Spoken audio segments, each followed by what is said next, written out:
The sun was dying and Jake Morrison knew it would kill them all. He stood on the bridge of the emergency response ship, watching the red alerts flash across every screen. The star that had warmed Earth for billions of years was collapsing faster than anyone thought possible. Solar flares reached out like angry fingers, cooking satellites and turning the sky into a nightmare of radiation. "How long do we have?" Jake asked Dr. Lisa Carter, the smartest person he knew when it came to stars in space. Lisa looked up from her computer, her face pale. 6 months. Maybe less. The sun's core is falling apart from the inside. I've never seen anything like it. Jake nodded and tried to stay calm. As captain of Earth's emergency fleet, people looked to him for answers. But what do you tell 7 billion people when their world is about to burn? Below them, Earth looked different than it had just a year ago. Most people now lived underground in huge cities carved from rock and metal. The surface was too dangerous during the day, when solar storms could kill a person in minutes. Only at night did some brave souls venture up to tend the protected farms that kept everyone fed. Admiral Ben Taylor's voice crackled over the radio. "Jake, we need you back at headquarters. The science team thinks they found something." 20 minutes later, Jake stood in the underground command center that now served as Earth's government. Hundreds of people worked at computers trying to solve the impossible puzzle of how to save their world. "Show him what you found," Ben said to Lisa. Lisa pulled up a hologram that showed their solar system. "This isn't natural, Jake. Someone did this to our sun." "What do you mean, someone?" Jake asked. "I found traces of exotic particles near the sun's core. They're artificial. Some kind of weapon that makes stars collapse. It's old, maybe thousands of years, but it's still working." Jake felt cold. "You're saying aliens attacked us? Maybe. Or maybe we just got unlucky and flew into some ancient weapon that was meant for someone else." Lisa shrugged. "Either way, our sun is dying because of alien technology, and we don't know how to stop it." Amy Rodriguez, their best communications officer, ran into the room. "Sir, you need to hear this. We're getting a signal from outside the solar system." She led them to the radio room where strange sounds filled the air. It wasn't random noise. There was a pattern to it, like someone trying to talk. "It started 3 hours ago," Amy said. "It's coming from the direction of Alpha Centauri, but much farther out. The signal is incredibly strong." Lisa listened carefully. "It's responding to our distress calls. Look, every time we broadcast for help, this signal changes." "You think someone heard us?" Jake asked. "I think someone is trying to answer."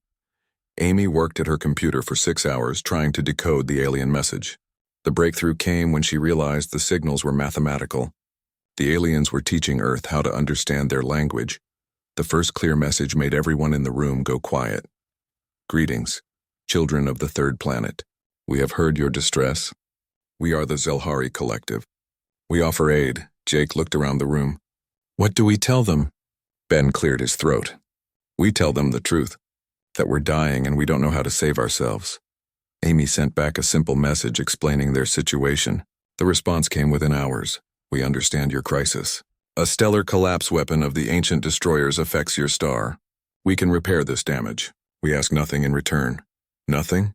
Jake couldn't believe it. "Why would they help us for free?" The next message answered his question. "Aid given freely strengthens all life. We were once saved by others. Now we save you." The debates in Earth's government lasted for days. Some people worried it was a trick. Others argued they had no choice but to trust the aliens. In the end, the decision was simple: accept help or die. Jake led the first meeting with the Zelhari. Their ships appeared at the edge of the solar system like silver dreams, beautiful and impossible. The aliens themselves looked like tall, graceful beings made of crystal and light. The Zelhari leader spoke in perfect English, though Jake suspected they were using some kind of translation device. "We are pleased to meet you, humans. Your son can be healed, but we must work quickly." "What do you want from us?" Jake asked. "Nothing. We want nothing from you. That's impossible. Nobody helps for free." The Zelhari leader tilted his head, looking confused. "Why is this impossible? When you see a child drowning, do you demand payment before pulling them from the water?" Jake had no answer for that. The Zelhari ships moved toward the sun like dancers, working with technology that seemed like magic. They surrounded the dying star with devices that hummed with power. Energy flowed between the alien machines, reaching into the sun's core. For 3 days, everyone on Earth held their breath.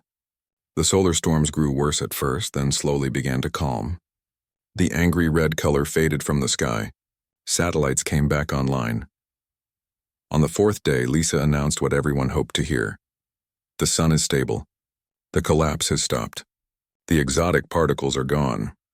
Across Earth, people came up from their underground cities to see normal sunlight for the first time in months. Children who had been born underground saw the sky. Old people cried with relief. Jake met with the Zelhari leader one last time before their ships left. "How can we repay you?" he asked. "You cannot repay us, but perhaps someday you will help others as we have helped you. That is enough. Will we see you again? When you are ready to help others, you will find us. Or we will find you." The silver ships disappeared as quickly as they had come, leaving only one small device in orbit around Earth. Amy discovered it was a communicator, a way to contact the Zelhari if humanity ever needed help again. As Jake watched the ships vanish into space, he made a promise to himself. Someday, humans would help someone else the way the Zelhari had helped them. They would pay this gift forward even if it took generations. The sun shone down on Earth warm and yellow and alive. Humanity had been saved by strangers who wanted nothing in return. It was a debt that could never be repaid, only passed on. Jake didn't know it yet, but that promise would change the galaxy forever. 6 months after the Zelhari saved Earth, President Kate Williams stood in her office looking at reports that seemed too good to be true. Crop yields were up 300%.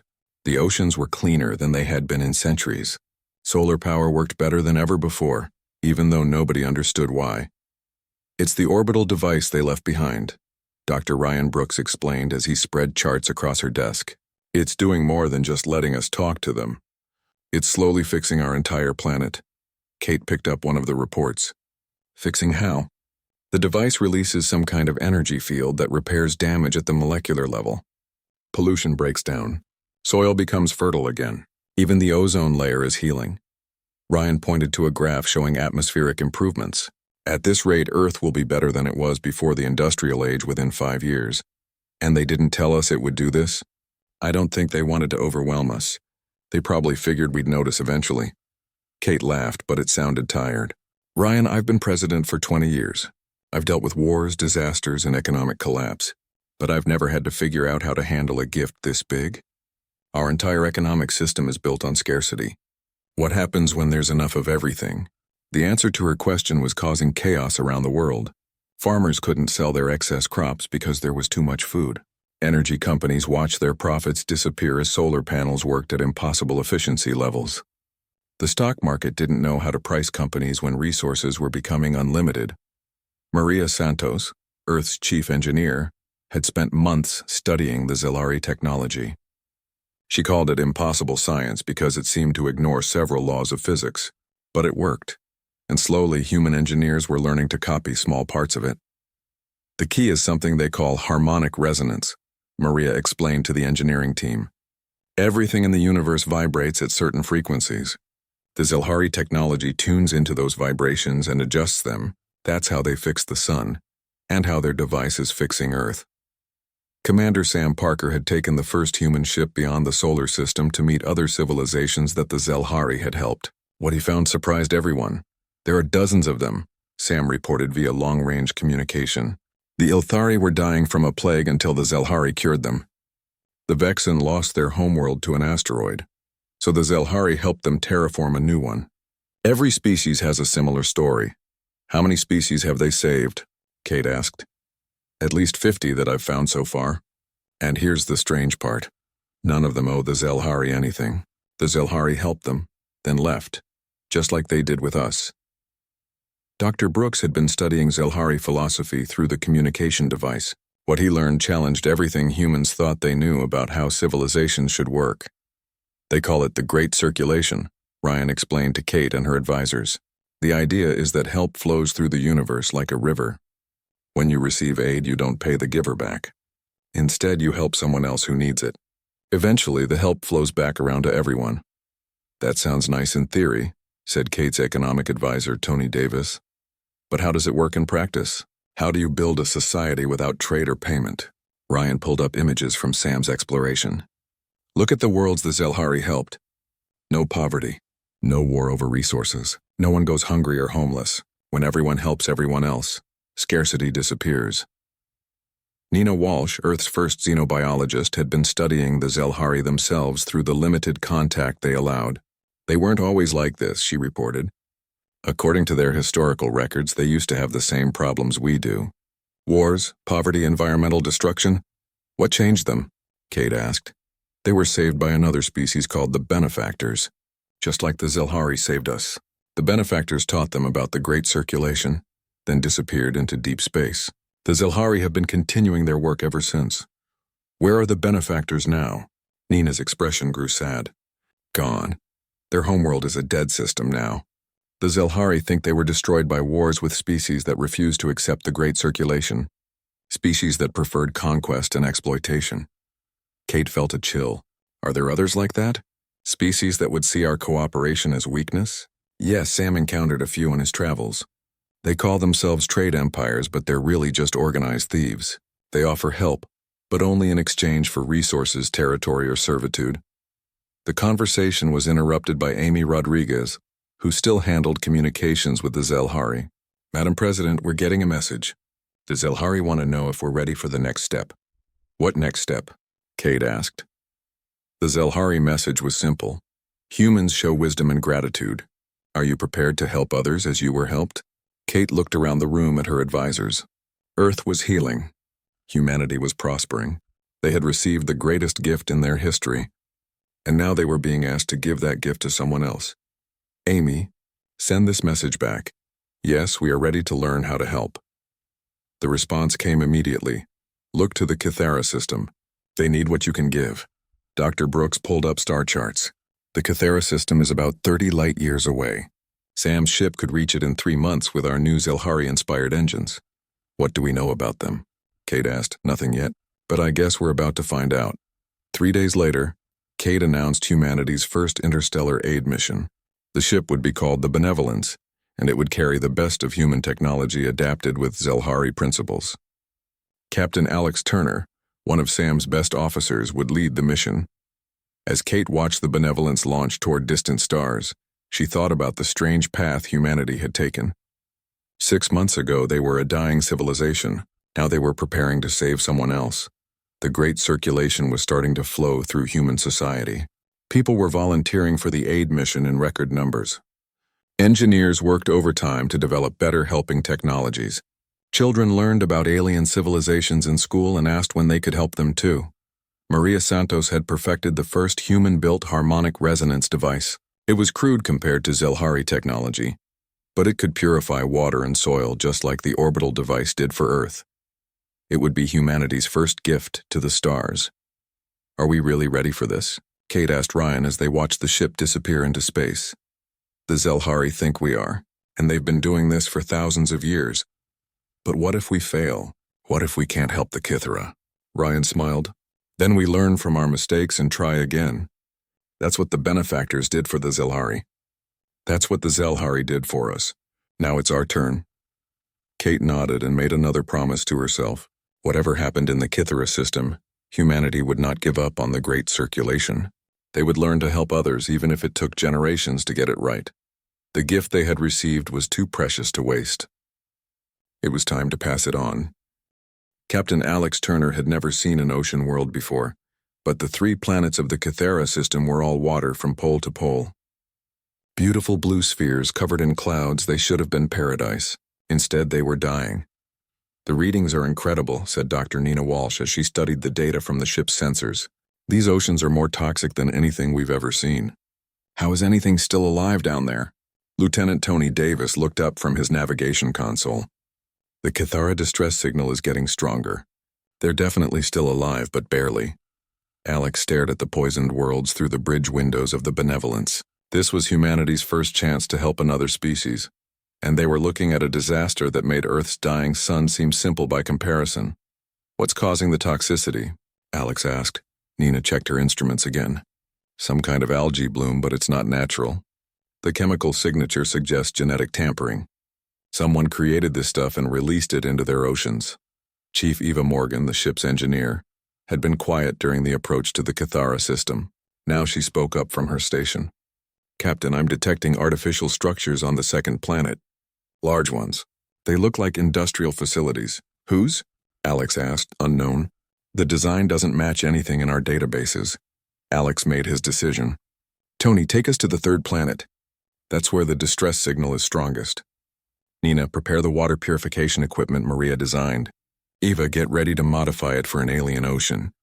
As the Benevolence approached the third planet, they got their first look at the Cathara themselves.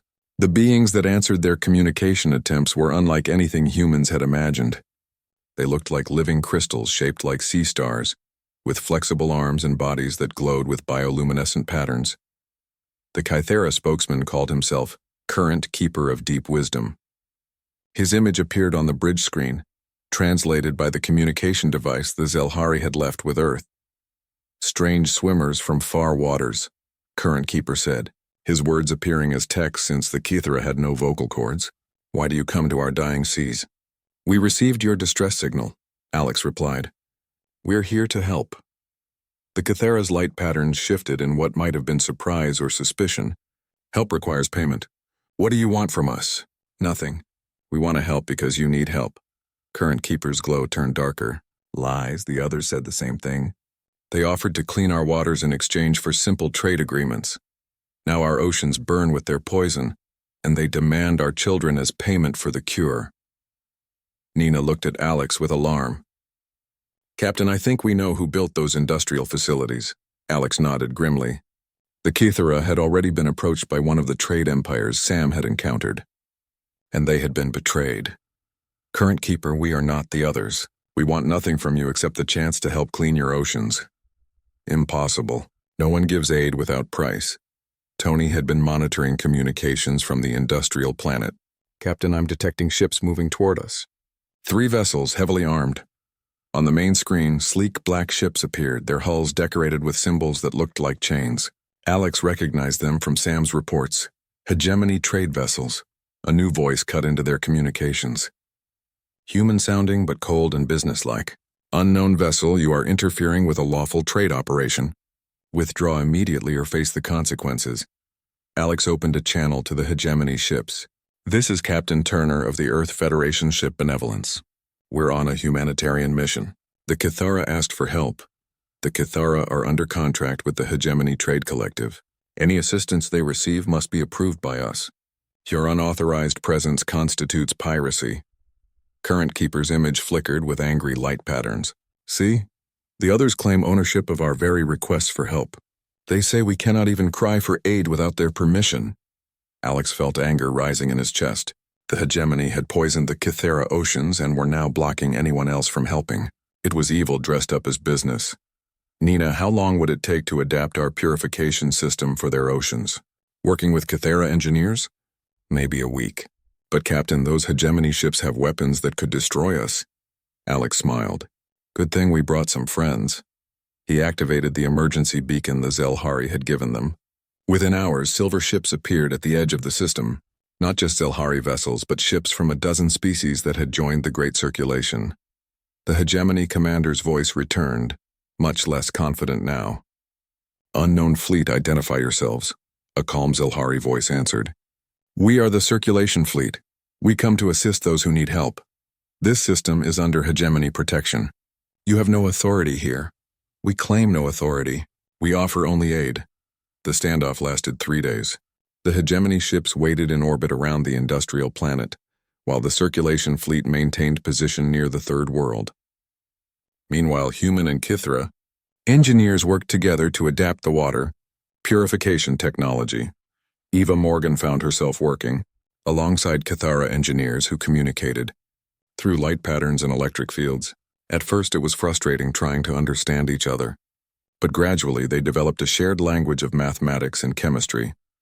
The poison is clever, Eva explained to one Cathara engineer, called current flows through metal. It bonds with water molecules in a way that makes normal filters useless. But if we use harmonic resonance to break those bonds, current flows through metal S patterns brightened with understanding. Yes, we separate the poison by singing to the water itself. Your people's science is like poetry. Working around the clock, the human Cathara team built the first oceanic purification system. It looked like a massive crystal flower that would float on the ocean surface, its petals extending roots deep into the poisoned water. Current Keeper watched the first test with what humans learned was hopeful skepticism. The device activated with a low hum that carried through the water like whale song.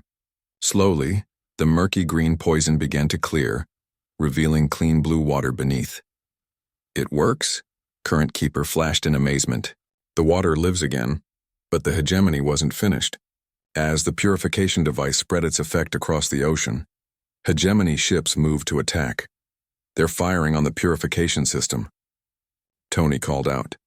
Alex watched as the hegemony ships targeted the floating device with energy weapons. But before their shots could hit, Silver Zelhari ships moved to intercept. The attacks were absorbed harmlessly by alien shields. The hegemony commander made one last threat. Cease interference or we will destroy the Kithra cities. This time Current Keeper answered, try it. You will find we are no longer alone. Kithra defense systems that had been hidden for generations came online. The ocean worlds bristled with weapons that had been waiting for the right moment to strike. More importantly, they were now supported by a dozen allied species who had all received help when they needed it most. Faced with united opposition, the hegemony fleet withdrew. But Alex knew they would be back with more ships and bigger threats. Current Keeper, would your people like to join the Great Circulation? Alex asked. The Kithara leader's pattern shifted through a rainbow of colors that Eva had learned meant deep joy. We would be honored to help others as you have helped us. The waters flow in all directions as aid should flow to all who need it. 3 months later, Alex watched the last hegemony facility being dismantled by its former workers, who had chosen to stay and help restore the Kithara oceans rather than return to a life of exploitation. The 3 ocean worlds were healing. Fish swam in clean water again. Kithara children played in tidal pools that no longer burned their crystalline skin. And in the deepest trenches, engineers from half a dozen species worked together to build new purification systems that would keep the oceans healthy forever. Nina found Alex standing on the observation deck, watching Kithara swimmers dance through the clear water. Feeling proud, Captain? Grateful, Alex replied. The Zelhari were right. Helping others feels better than any payment we could have received. What's next? Alex smiled and pointed to the communication station where Tony was receiving distress signals from 3 different star systems. There's always someone else who needs help. And now we have the Kithara to help us help them. The Great Circulation was growing stronger. Each species that joined made it easier to help the next one. Alex had a feeling that humanity was going to be very busy for a very long time. And that was exactly how he wanted it. Admiral Lisa Freeman had never imagined she would be coordinating aid missions across 3 spiral arms of the galaxy, but that was exactly what her job had become. From her office on the space station orbiting Earth, she watched holographic displays showing dozens of ongoing humanitarian operations. The Gratitude Network now includes 87 species, reported Dr. Matt Johnson as he updated the galactic map. In the 15 years since we helped the Kithara, we've seen something unprecedented. An entire section of the galaxy has transformed from competitive exploitation to cooperative abundance. Lisa studied the data flowing across her screens. Trade wars had ended. Poverty was disappearing on world after world. Species that had been enemies for centuries were now working together to help others. Show me the economic analysis, Lisa said. Matt pulled up charts that would have amazed economists back on old Earth. Traditional scarcity-based economics predicted that free aid would create dependency and collapse. Instead, we're seeing exponential growth and prosperity. When resources are shared freely, everyone becomes more productive. Captain Rose Adams called in from the Rapid Response Fleet patrolling the Outer Rim. Admiral, we've got a situation developing in the hegemony border zones. They're massing ships near the Nexus trade routes. Lisa switched to the tactical display. Red markers showed hegemony vessels gathering in unprecedented numbers. After 15 years of losing colonies to the Gratitude Network, the trade empire was preparing for something big. How many ships? Lisa asked. At least 3,000. Maybe more. They're using some kind of cloaking technology to hide their real numbers. Engineer Paul Kim had been listening from his laboratory deep in the station. Admiral, I think I know what they're planning. The Nexus routes carry 90% of the free aid shipments between galaxies. If they control those space lanes, they can strangle the entire Gratitude Network. Lisa felt cold. The hegemony had tried smaller attacks before, but this was different. They were preparing for total war against the concept of free aid itself. Paul, how close are we to finishing the Universal Fabrication Project? 6 months, maybe less. Once we have fabricators that can create anything from basic matter, scarcity becomes impossible. But if the hegemony cuts the trade routes, we might not get the chance to finish. Lisa made her decision. Rose, recall all rapid response fleets. We're going to need everything we've got. Dr. Johnson had been studying historical records from the ancient benefactor ruins. What he found troubled him. Lisa, I think we're repeating an old pattern. The benefactors faced the same kind of opposition when they tried to spread the Great Circulation.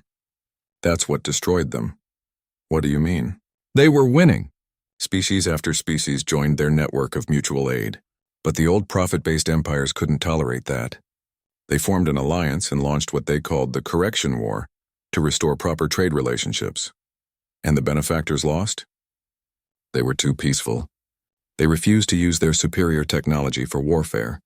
The profit empires wiped them out and spent the next 10,000 years fighting each other over the scraps. Lisa stared at the tactical display showing hegemony ships massing for attack. We're not the benefactors, and we're not alone. She opened a communication channel to every species in the Gratitude Network. The response was immediate and overwhelming. Ships from 87 different worlds began moving toward the Nexus routes. But these weren't the desperate fleets of competing empires. They moved with coordination that came from genuine cooperation. The Cathara sent bioships that could heal damage in real time. The Ilthari contributed vessels that phased in and out of normal space.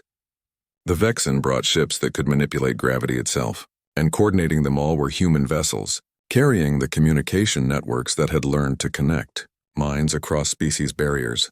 Commander Sarah Blake had taken over Rose's old position, leading the defense fleets. Her ship, the Harmony, served as the mobile command center for the largest peaceful armada in galactic history.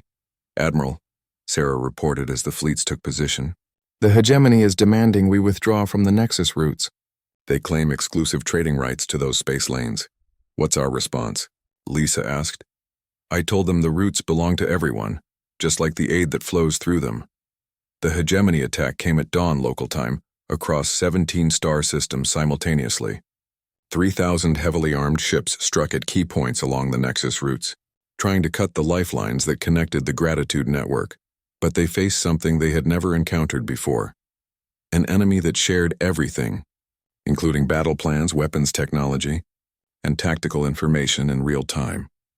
Paul Kim watched from his laboratory as the Universal Fabricators went into overdrive, producing defense equipment for ships that were light years away. We're manufacturing armor and weapons faster than they can destroy them, he reported with amazement. Dr. Johnson monitored the information networks that connected all the allied species. Their coordination is perfect. Every ship knows what every other ship is doing. The hegemony can't find any weak points because there aren't any. The battle lasted 6 hours. When it ended, half the hegemony fleet was destroyed or captured, while the Gratitude Network had lost only a handful of ships. More importantly, the hegemony's own colonies had started broadcasting surrender signals. Admiral Lisa Freeman received the final report from Sarah Blake with a mixture of triumph and sadness. The hegemony government is requesting terms for surrender. But Lisa, you need to see something. The main screen showed images from liberated hegemony worlds. The conditions were horrific.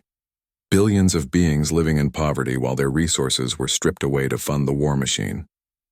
Entire species had been enslaved to work in factories that produced weapons for their own oppression. How did we not know it was this bad? Lisa asked. They hid it well, Sarah replied. But their own people are rising up. They want to join the Gratitude Network. They're tired of living in a system that treats them as resources to be consumed. Lisa made the hardest decision of her life. Tell the hegemony leadership we accept their surrender. But we have conditions. All enslaved species must be freed immediately. All weapons of exploitation must be dismantled. And they have to participate in rebuilding the worlds they've damaged. And if they refuse, then their own people will remove them. We won't have to. Lisa was right. Across the former hegemony territory, workers laid down their tools and soldiers put down their weapons. They had seen what life was like in the Gratitude Network through the refugees and defectors who had escaped over the years. They wanted that life for themselves. Paul Kim's universal fabricators became the tools of reconstruction rather than war.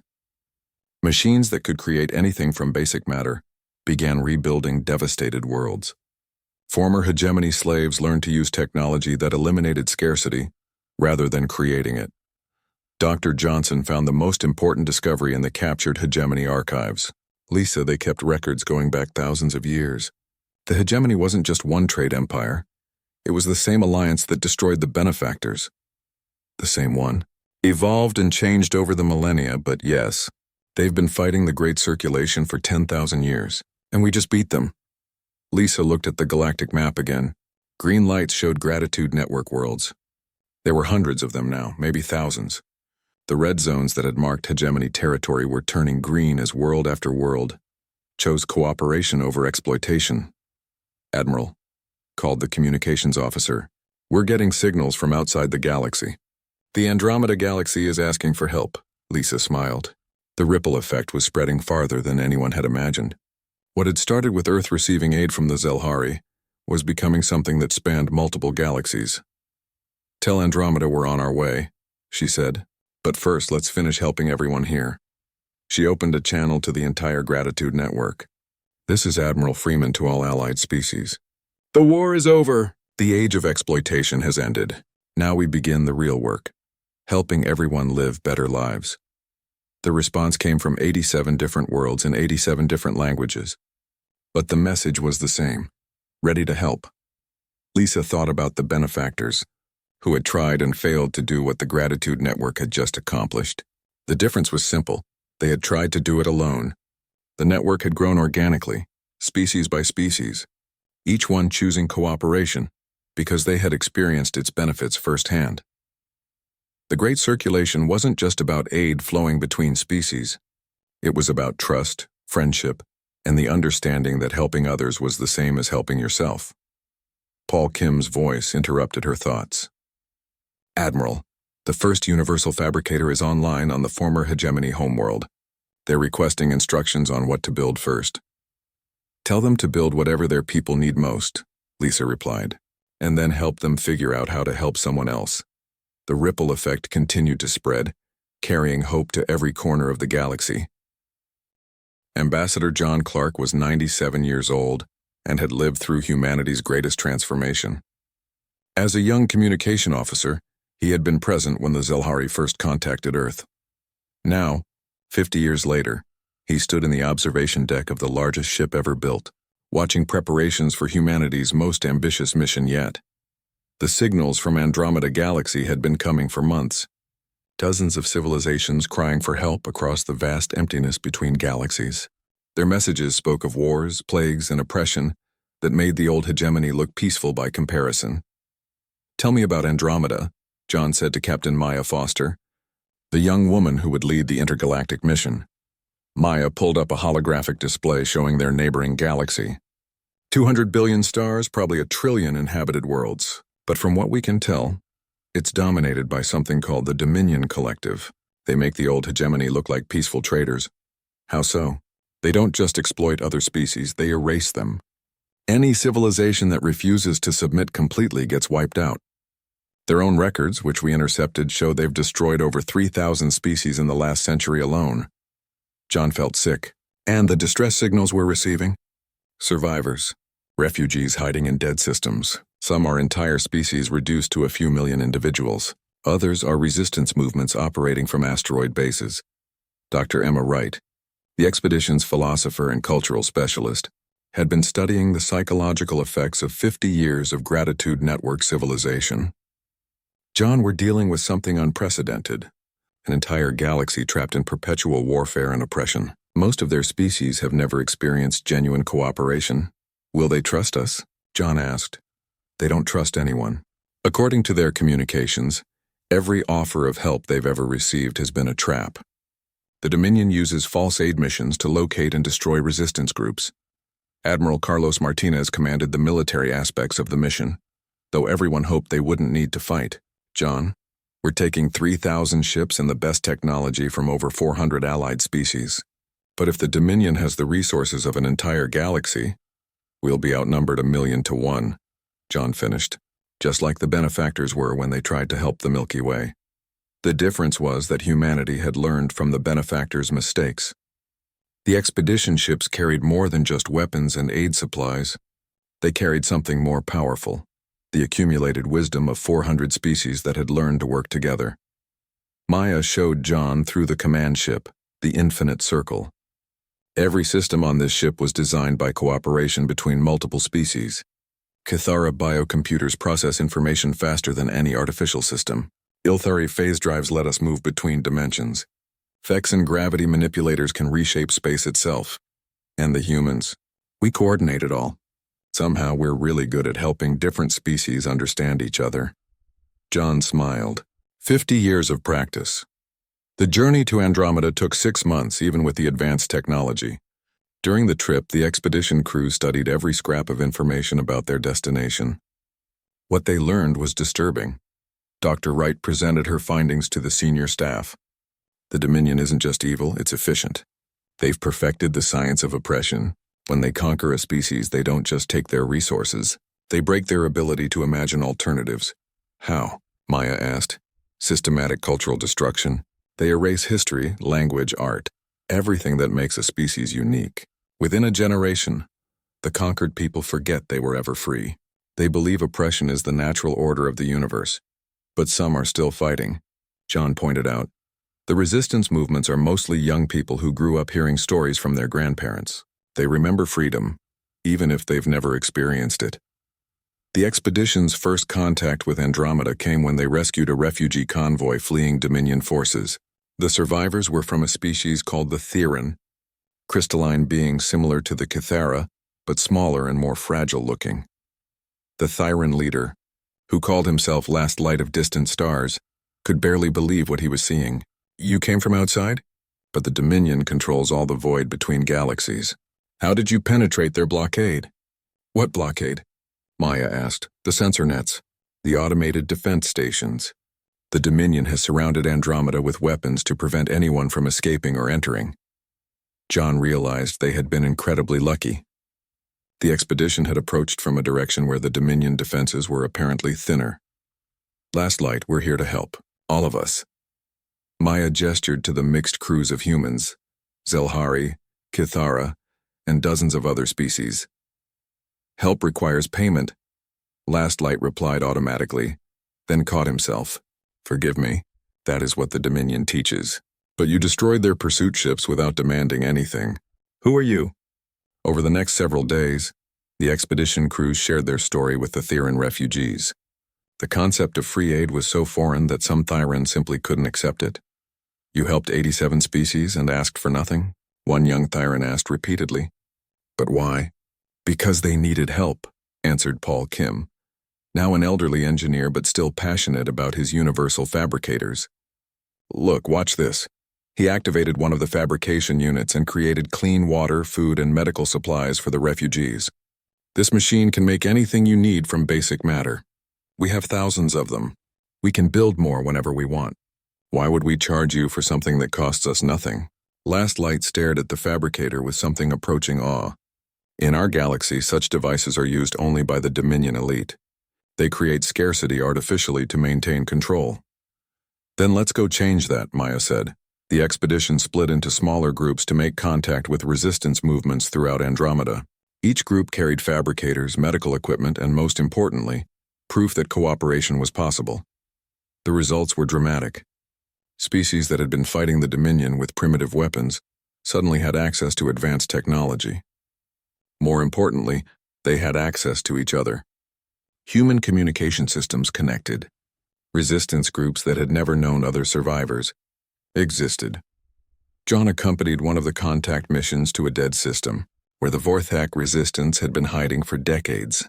The Vorthak were large bear-like beings whose homeworld had been strip-mined to barren rock.